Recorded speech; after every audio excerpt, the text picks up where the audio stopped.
확실하다고 봅니다.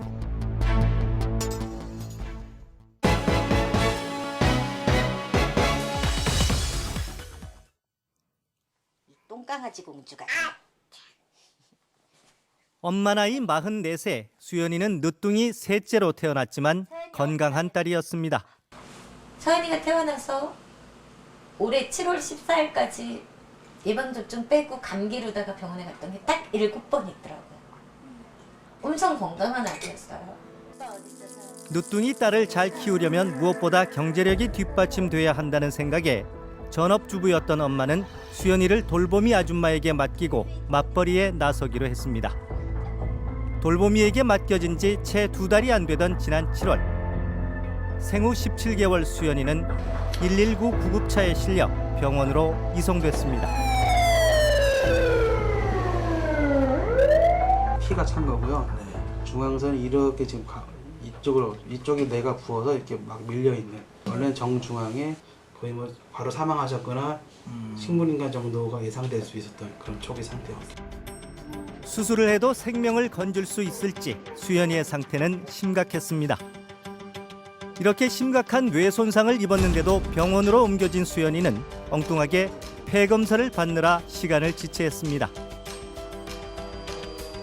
수연이가 병원에 실려오기 전 119에 걸려온 전화 한 통, 바로 돌보미 아줌마의 신고 전화였습니다. 목욕시키는데 아기가 물이 들어가서 기절했다. 심장은 뛰는데 숨을 안 쉰다고 이런 식으로 얘기하고. 그런데 신고를 받은 119 대원이 도착하자 돌보미 아줌마는 왠지 병원 가기를 거부했습니다.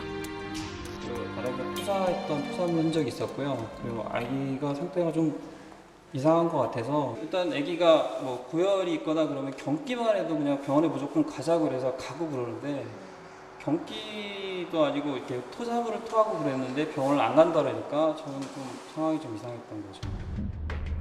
이상하게 여긴 구급대원의 설득 끝에 병원으로 옮겨졌지만 수연이는 이미 혼수 상태였습니다.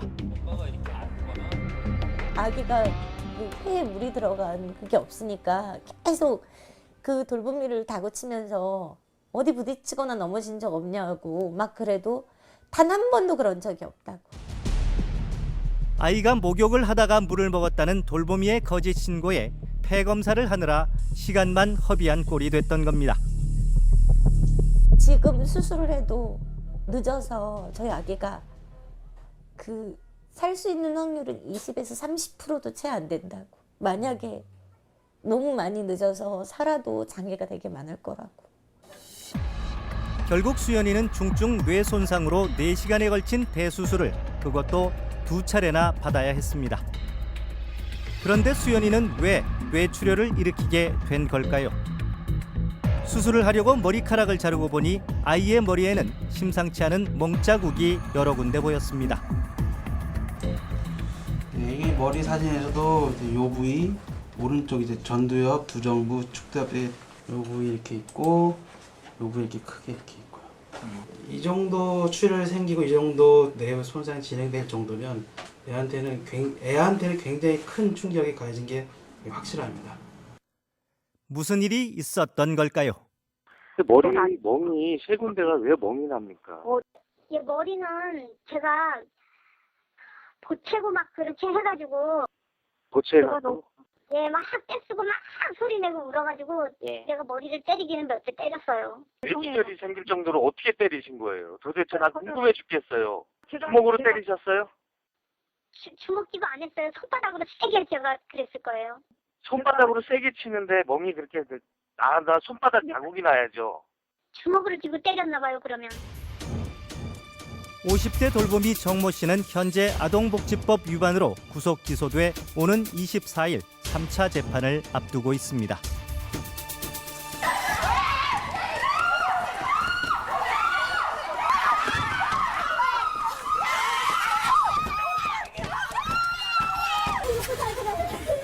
내가 똑같이 해줄 거다. 네가 날 터치할 수가 있니? 네가 어쩜 나한테 있어? 8살 서현이는 4년 만에 한줌 재가 된 채 엄마 품으로 돌아왔습니다. 상습적인 구타로 인하여 엉덩이 근육이 소멸되고 섬유질로 채워지는 둔부 조직 섬유화에 시달려왔다는 부검의의 소견도 있었습니다. 갈비뼈가 16개나 부러진 상태였고 부러진 갈비뼈가 폐를 찔러 사망에 이르게 했다는 게 경찰 조사 결과입니다. 피의자 박모 씨는 4년 동안 엄마 노릇을 하며 함께 살았던 아빠의 동거녀였습니다. 그 여자가 엄청 착한 척하고 언니 이러면 모임하고 이러면 엄청 살살대고 너무 사람 좋게 행동을 했어요. 이런 일을 저지를 거라고는 상상도 못할 정도의 여자가 주변에는 잘했어요. 경찰에서 털어놓은 박 씨의 말은 충격적이었습니다. 서현이가 세상을 뜬 지난 10월 24일, 그날은 서현이가 친구들과 현장 학습을 가기로 한 날이었습니다. 그러나 박 씨는 아이가 거짓말을 한다면서 서현이의 머리와 가슴을 주먹과 발로 마구 때렸습니다. 이혼을 하면서 친권을 포기하게 됐지만 꿈에도 못 잊었던 딸. 4년 만에 찾아온 엄마는 피의자 박 씨를 보고 경악했습니다. 저랑 정말 절친하게 지냈던 정말 제가 어떻게 이혼하고 어떻게 집을 나오게 되고 서연이를 놓고 왔을 때 어떤 심정이었는지 가장 잘 아는 그 사람이 둘이 좋아서 눈이 맞아서 바람이 나서 살고 싶었으면 아이는 저한테만큼은 줬었어야 되는 거잖아요. 학급 회장인 서현이의 엄마라며 학부모 회장까지 자처해서 맡았다는 박 씨. 그런 박 씨가 엄마가 아닐 것이라고 의심한 사람은 아무도 없었습니다. 부검 결과 학대 행위는 오래전부터 있어온 것으로 보였습니다. 어떤 건 선명하고 어떤 거는 이제 좀 나은 지가 오래돼서 이제 반은이라고 그러는데 그런 이제 흉터 같은 게 생겨 있는 것도 있고 이런 경우에는 이제 화상을 당하고 난 다음에 특별한 처치를 받지 않은 상태로 방치된 겁니다.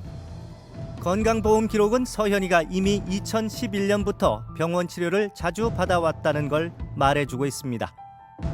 그런데 이상한 건 서현이의 상처에 대해 원인을 알 수 없는 상세불명이라는 진단이 유난히 많다는 겁니다. 오랜 시간 크고 작은 폭력이 존재했고 더욱이 은폐 가능성까지 시사하는 대목입니다. 아이들도 본인들이 뭐가 문제인지를 인식을 못하다 보니까 신고도 잘 되지 않은 채로 이미 상해의 수준이 심각한 상태에서 결국은 119나 이런 식으로 이제 타인에 의해서 제3자에 의해서 발견이 되는 그런 식으로 지금 이루어지는 게 이제 문제라고 보이고요. 영영 돌아올 수 없는 딸. 엄마의 몸부림은 처절합니다. 우리나라에서 학대로 숨진 아동은 지난 12년 동안 97명, 한 달 반에 1명꼴로 목숨을 잃은 셈입니다. 아빠는 아직도 혼자입니다. 그럼 벌써 혼자 사신 지가 몇 년 되신 거예요? 지금 8년 다 돼갑니다. 어떤 점이 그렇게 재혼을 다시 안 하시게 그렇게 만드나요? 저는 제가 성민이를 저거 했잖아요. 못 지켰잖아요. 성민이. 사진 속 성민이는 지금 하늘나라에 있습니다. 성민이는 두 번째 생일을 하루 앞둔 지난 2007년 5월 17일 싸늘한 시신으로 돌아왔습니다. 저는 제일 처음 봤을 때만 일단 얼굴을 먼저 봤어요. 얼굴을 먼저 보고 이제 배를 보고 이제 손을 봤는데 그래서 너무 이제 떨려가지고 배는 터질 듯이 부풀어 올랐고 얼굴과 팔, 손등에는 상처가 가득한 채 아빠가 병원에 도착했을 때 성민이는 이미 영안실에 안치된 상태였습니다. 사인은 외부 충격으로 인한 장파열과 복막염. 그 당시에 24시 어린이집 측의 원장의 주장은 뭐였습니까? 왜 이렇게 됐다고 그래요, 애가? 제일 처음에 이제 애가 피아노에서 떨어져가지고 그렇게 됐다. 자기 혼자 피아노에 올라가서 이제 떨어졌어. 그렇게 됐다. 또 두 번째는 세탁기가 또 있어요. 세탁기에 올라가서 또 떨어져 그렇게 됐다. 의문은 이게 다가 아니었습니다. 입술 속의 상처는 젖병을 강력하게 밀어넣었을 때 생기는 그런 것으로 보이고 손등의 멍은 매질을 피하기 위한 방어 흔적 같다. 생후 23개월, 성민이에게 무슨 일이 있었던 걸까요? 성민이가 10개월 되던 때 아빠는 이혼했습니다. 당시 6살 난 형과 성민이, 어린 두 아들을 맡길 데가 여의치 않자 이 씨는 24시간 운영되는 어린이집을 찾아갔다고 합니다. 원장과 원장의 남편이 공동 운영하는 곳이었습니다. 그런데 성민이의 죽음에는 미심쩍은 점이 많습니다. 토요일, 일요일은 이제 제가 집에서 또 데리고 놀아야 돼. 그래 보다가 또 일요일 밤이 되면은 다시 이제 그쪽으로 이제 보내주고 이랬는데 그 원장이 전화가 왔었어요. 자기네들이 애들을 데리고 놀러 갈 테니까 오지 말하더라고 데리러. 저희들이 어차피 뭐 바깥에 나가는 길에 애들 데리고 갔다 올게 하더라고. 근데 그게 제가 생각에는 애한테 문제가 있었기 때문에 몸 보여주는 어떤 그런 상황이 안 됐나. 제가 병원 갔을 때는 원장이나 원장 남편은 없었고 그냥 그 성민이만 영안실에 있더라고요. 근데 왜 자기가 응급실에 가가지고 성민이 아빠다 해가지고 영안실에 또 자기가 다 집어넣었어요. 원래 보호자가 안 오면은 영안실로 못 가게 돼 있는데 그래서 부음을 할 적에 그 시간이 안 나오는 거죠. 그러니까 뭐 몇 시에 애가 뭐 이렇게 됐다. 냉동이 돼버리니까. 이렇게 해서 정확한 사망 시간을 추정하는 것도 어렵게 됐습니다. 어린이집 그 2층에 사시는 분이 한 3일 전부터 밤에 애가 계속 울었대요. 근데 낮에는 그 어린이집 선생들이나 애들이 성민이를 본 사람이 없다는 거죠. 그 3일 동안에. 그 선생들이 이제 원장한테 물어보니까 징선이 막 성민이 지금 자고 있어. 성민이가 떠난 지 벌써 6년. 하지만 이 씨는 성민이를 보내지 못하고 있습니다. 5월 17일 날이 두돌이었어요. 그날이 이제 그래서 그 제가 그 두돌 그 생일 그 해주려고 옷 한 벌하고 이제 신발을 타놓고 이후 원장은 업무상 과실치사라는 죄명으로 징역 1년 6개월을 선고받았습니다. 양형이 너무 가벼운 게 아니냐는 여론이 일었지만 시간이 흐르면서 잊혀져 갔습니다.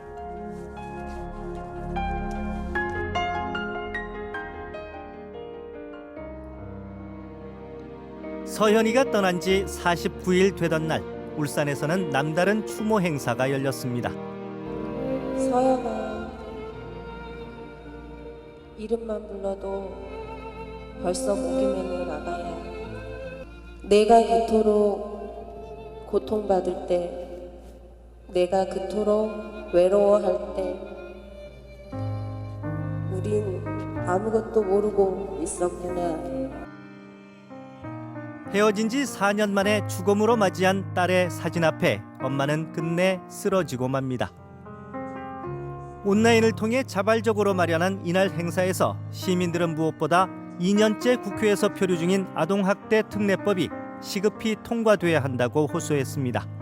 국회의원님께 호소드립니다. 정치적인 당리당략을 떠나 아동학대 특례법을 조속히 통과시켜 주십시오. 얼마나 아이들이 죽어나가야 통과시켜 주시겠습니까? 실제로 아동학대에 대한 최고 양형이 징역 5년 또는 벌금 3천만 원 이하인 현행 아동복지법만으로는 은밀하게 이루어지는 아동학대를 처벌하는 데 부족하다는 여론이 높습니다.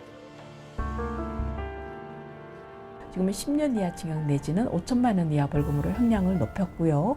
피해 아동을 보호하기 위해서 국선 변호사 제도를 도입해서 그 변호사로 하여금 초기 단계에서부터 아동들과 함께하면서 친권 양육권, 후견인과 관련된 그리고 임시조치라든가 여러 가지 보호조치 처분 그리고 또 다양한 법적인 절차와 제도를 마련한 게 특징이라고 하겠습니다. 양형도 지금보다 2배 높이고 문제 발생 시 아동 전문가와 경찰이 공동조사하는 등의 특례법이 2년 전 이미 발의됐지만 여야 간 정치적 이해관계의 뒷전에 밀려 있었습니다. 울산에서는 오늘도 특례법 조속 제정을 촉구하는 1인 릴레이 시위와 서명운동이 계속됐습니다. 사실 저는 1인 시위하면서 항상 저 피켓 뒤에서 눈물을 흘리면서 해요. 내가 아이들에게, 내 아이 말고 다른 아이들에게 관심 가지지 못했던 죄가, 그 죄가 너무나 컸기 때문에 정말 미안한 마음으로 이렇게 눈물 흘리면서 하고 있습니다. 법정 최고형으로 내려달라고 저희가 탄핵 서명하고 있거든요. 다시 사회에 안 나왔으면 좋겠어요. 그래서 오늘 어떻게 서명을 얼마나 받아오신 거예요? 저요? 네. 일단은 꽉 채워진 거는 한 300명분 정도 되고요. 그다음에 한 장 한 장 이렇게 돼 있는 거는 해서 한 330명 정도? 그걸 며칠이나 받으신 거예요? 일주일 정도. 혼자서요? 아니요, 저희는 주위에서 되게 많이 도와주셨어요. 인터넷 카페의 서현이 추모 모임에도 벌써 10,000명의 회원이 가입해 아동학대에 대한 달라진 사회 분위기를 반영했습니다. 지난 여름 돌보미 아줌마에게 맡겨졌다가 뇌수술을 2번이나 받아야 했던 수연이는 지금 어떻게 살고 있을까요? 다음 달이면 꼭 2돌. 걱정했던 것보다 수연이는 밝은 모습입니다. 그런데 오른쪽 발에 낯선 신발이 눈에 들어옵니다.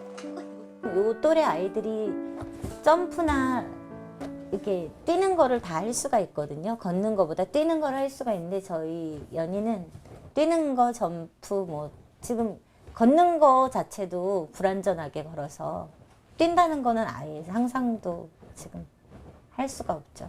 뇌 손상을 입어가지고. 그래서 지난주부터 보조기를 차기 시작했다고 합니다.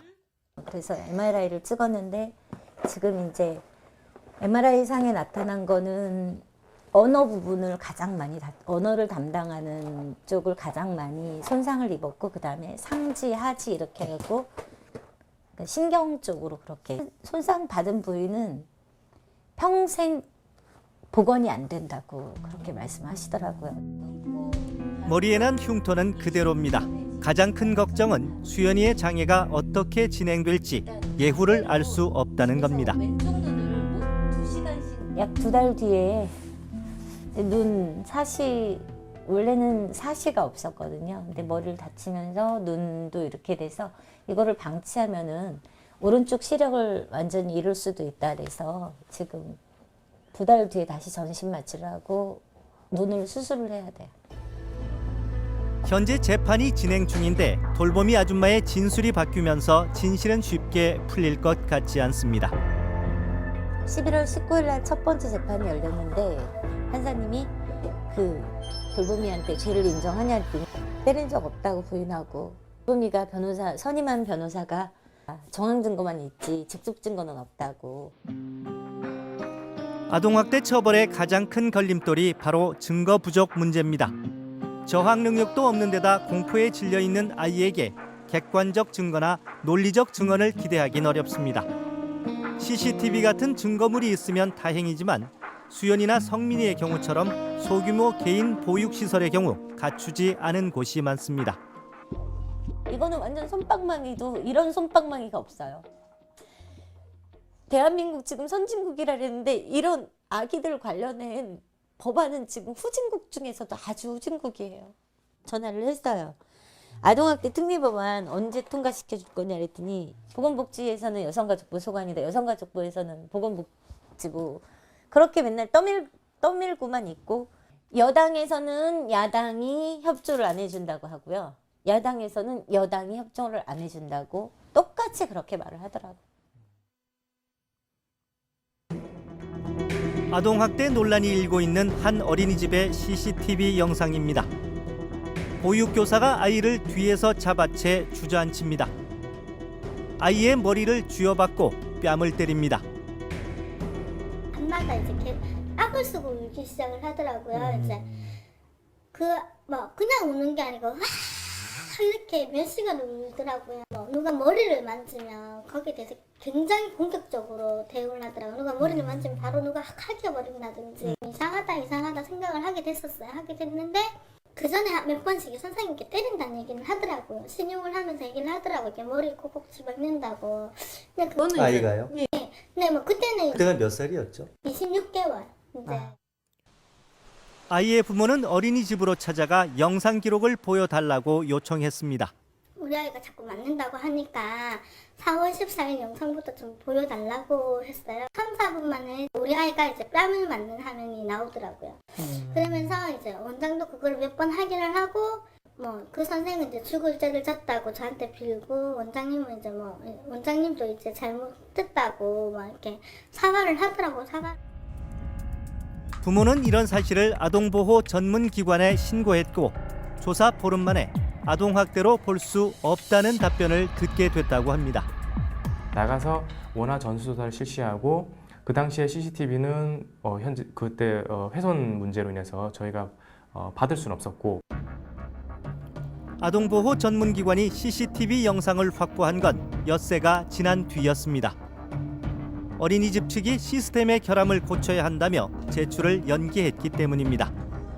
아이의 부모는 아동보호 전문기관이 동영상 조사를 소홀히 했을 뿐 아니라 당사자들에 대한 면담 조사도 벌이지 않았다고 주장했습니다. 그 아동보호기관은 전 처음에 그 아이들의 증언이 중요해서 먼저 어린이집을 갔다고 하는데 그 어린이집에 가서 원장의 얘기만 들은 거잖아요. 그 과정에 있어서 1차적으로 자체적으로 판정하는 데 있어서 그 해당 아동과 언론상에 보도된 해당 아동과 교사를 만나지 못한 부분은 사실인 걸로 확인이 되었습니다. 아동보호 전문기관은 현재 재조사에 들어간 상태입니다. 아동보호 전문기관은 전국에 51군데가 운영되고 있습니다. 공공성을 띠긴 하지만 정부기관도 시민단체도 아닌 애매한 위치여서 조사에 강제력과 구속력을 갖기 어려운 게 현실입니다. 많은 부모님들은 아동보호 전문기관에서 무슨 일을 하는데 내가 아이를 좀 잘못 키웠다고 나에게 나의 아이를 뺏어갈 수 있느냐로 민원을 제기하시는 부분들이 여전히 계신다는 거죠. 정말 학대라고 판정이 되고 또 응급하다고 판정이 되면 아까 말씀드린 것처럼 3일간 저희가 격리할 수 있습니다. 근데 3일 격리 시간이 지나면 부모에게 반드시 친권자이기 때문에 부모에게 되돌려줘야 되는 상황입니다. 알고 있고 카페도 그렇게 돼 있습니다. 숨진 서현이의 경우가 그랬습니다. 당시 서연이가 다녔던 유치원에 선생님이 아이의 멍자국을 본 거예요. 아동보호기관에서 접수를 받았을 때 이게 친모가 아니라는 게 확인이 됐잖아요. 그때 당시에도 친부하고 그 여자한테 제 연락처를 알고 있냐고 물어봤대요. 얼마나 원통하고 얼마나 억울합니까? 이혼한 엄마와 헤어진 뒤 포항에서 아빠의 동거녀와 살아가던 2년 전 서연이의 잦은 멍자국을 의심한 유치원 교사는 지역 아동보호 전문기관에 신고했고 그때 이미 신체와 정서학대가 있다는 판정이 내려졌습니다. 우리 아이가 신고가 됐을 때 우리 아이가 살 수 있는 기회가 되게 많았었어요. 포항학대 기간에 신고가 돼서 저한테만 연락을 줬더라도 아니면 병원에 갔을 때 의사 선생님이 조금이라도 의심만 했더라면 하지만 아빠와 동거녀는 친권을 주장하며 보호기관의 개입을 거부했고 이후 인천으로 다시 울산으로 이사하며 연락을 끊었고 서현이는 2년 뒤 숨졌습니다. 학교에서 아이가 결석을 자주 하는데 왜 그럴까라고 한 번이라도 한 번 확인을 해주셨더라면 의무기관, 신고 의무자들이요 신고를 해도 그만 안 해도 그만이래요. 하면 귀찮대요. 가서 조사받아야 되니까. 엄마가 혼자 사는 집에서 서현이는 활짝 웃고 있습니다. 아기 때부터 헤어지기 전까지 찍어놓은 사진 중에서 제가 뽑아놓은 건데요. 어느 분이 그 사시고지에 쓰실 수 있게 이렇게 사진을 좀 만들어 주셨어요. 여기에 올려진 인형들은 다 전국 각지에서 다 보내주셨어요. 서연이가 인형을 되게 좋아했다고 하니까 신발도 보내주시고. 엄마는 이제 사진 속 서현이와 날마다 함께 살던 그때로 돌아갑니다. 아이가 참 되게 개구졌었어요. 장난도 잘 치고 자기 주장도 되게 강하고 개구진 면이 있었는데 제일 미소가 제일 생각이 많이 나요.